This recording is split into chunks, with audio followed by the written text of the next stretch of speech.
Okay, so continuing, the next theme, for those of you that don't know, is similar, following a little bit in the same vein of parenting. But for those of you that don't know, our son was born with what's called mild hearing. Some people say mild hearing loss, but that's kind of like a deficit-oriented, um, way to categorize things. And so we don't do that. We and also just a lot of people in the deaf community that don't even look at deafness as a disability. Um, so because of that, my partner and we've been studying ASL, and we've been learning what we can about deaf culture and deaf community. And so these are just some of the books that we've started gathering and reading.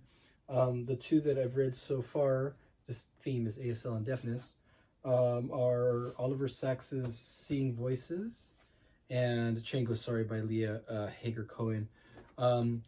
This one reminds me in some ways of the other Whole Brain Child book that I was talking about a second ago, because it's very focused on neurology.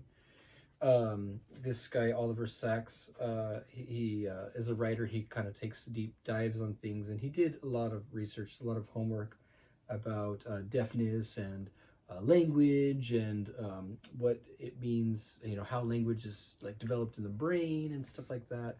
The connection between thought and language, sometimes getting into the philosophical. And then he's got this essay at the end about Gallaudet and like the Deaf President Now movement, which really, I mean, there's a connection, I guess, thematically, but it's really kind of a tangent when you consider what the rest of the book is about. So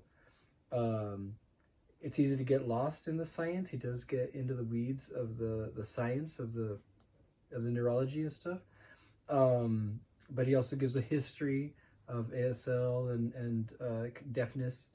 Not as in-depth as this history, of course, but that's why I got this one. But I would have really rather seen a book about deaf activism and the movement. It's just as a standalone. I don't think it worked as kind of like jumbled together with the rest of it. But all in all, I think it was a good kind of overview, especially for people like us who are relatively new to understanding what ASL and deafness is all about. So this one is Seeing Voices by Oliver Sacks. And this one I just finished not too long ago is called Chango Sorry. It's by Leah, Hager, Cohen. And this one is also a little bit dated. I think it's also about 20 years old or so now. Oh, it's copyright 94. So even older than that. And it was written by the daughter of the principal of a deaf school in New York, Lexington. I learned the science for it. The school, Lexington. And so she kind of has an insider-outsider perspective on the deaf community, having gone to that school, and later on she becomes an ASL interpreter, but she's hearing. So I thought the writing was really good. She kind of profiles two of the students at Lexington, and in some ways it's telling their story in addition to telling her own. So there's a little bit of like a ethnographic or almost anthropological kind of feel to it, but it's well written. Some of it is, and a lot of it is about the debate. The debate between inclusion or basically mainstreaming deaf and hard of hearing students in the the regular schools, or preserving deaf schools, especially as a site of culture. And that debate is not really going on as much anymore.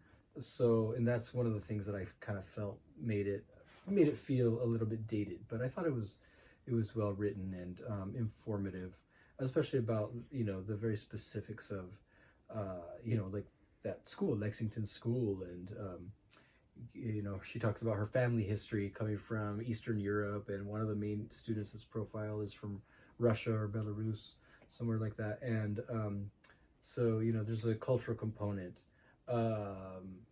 related to immigration and there's also the poverty connection, because a lot of the students at the school, it's a residential school, go there, and that's kind of an escape for poverty from them, outside of getting out of the poverty from the inner city of New York. So yeah, it's an interesting profile of some deaf students and the writer and her family. This is Train Gosari, Inside a Deaf World by Leah Hager.